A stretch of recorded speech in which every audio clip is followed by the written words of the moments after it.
Hey guys, I'm going to show you how to put on polo wraps correctly and safely onto your horse's legs with my beautiful assistant, Bristol.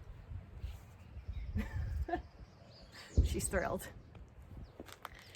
Okay, so before you start, you want to make sure your wraps are rolled properly. So I'm going to unroll it for you to show you what I mean. Okay, so you're going to take your wrap and you're going to Velcro it back to itself. So you take that end, roll it down the Velcro, and you'll see that you have like a loop like this, okay?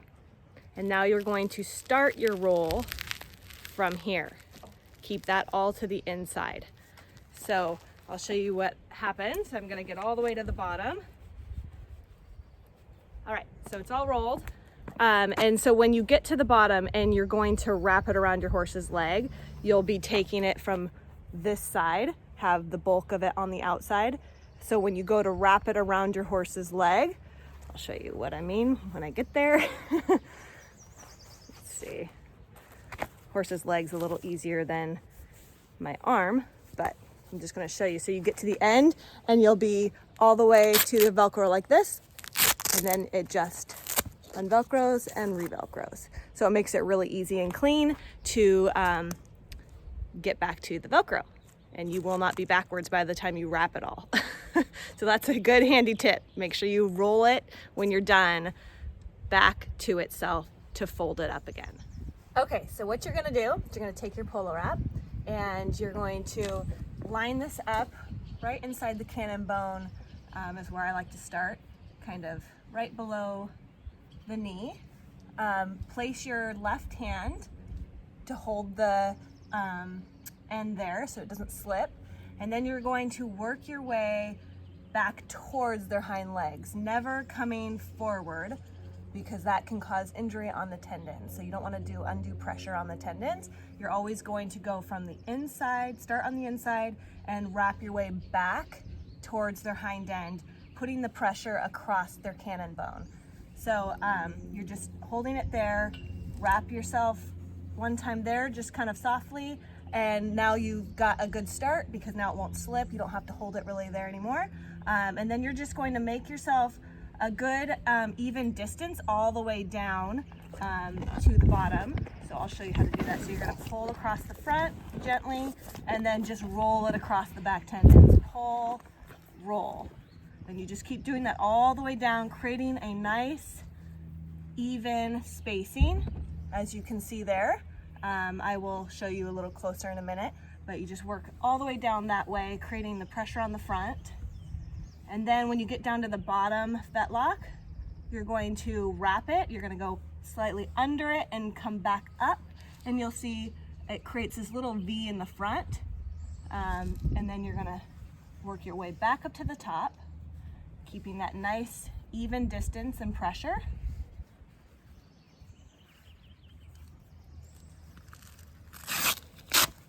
And then you'll unvelcro it there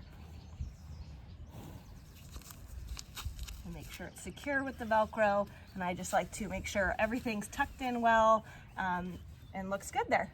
So I will show you up closer and then show you some tricks on the back. Okay, now coming to the back, I like to just tie the tail into a knot to get it out of your way as you wrap the back, because it's really annoying when you start grabbing their tail and you're in the middle of your wrap. Okay, so on the back, you are going to have a longer leg to work with. So make sure you have a little bit bigger spacing to get all the way from the top to the bottom, back to the top again. So you just want to practice and figure out how much room you have with your wraps to get that done.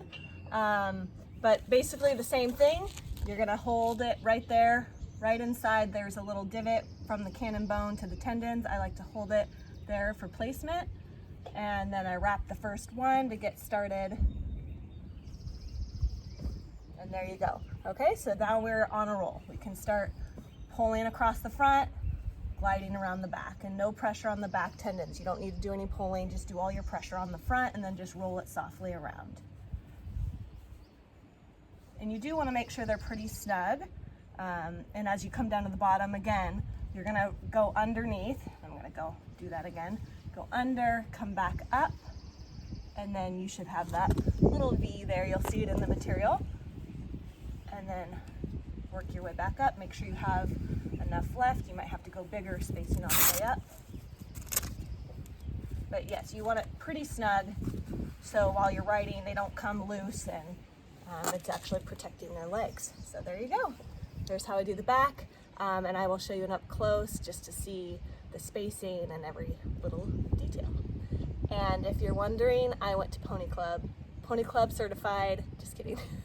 Well, I did, but I take pride in my wraps. I've practiced a lot, so make sure you practice, because you don't want to injure your horse's legs, and you just want to make them look nice and pretty.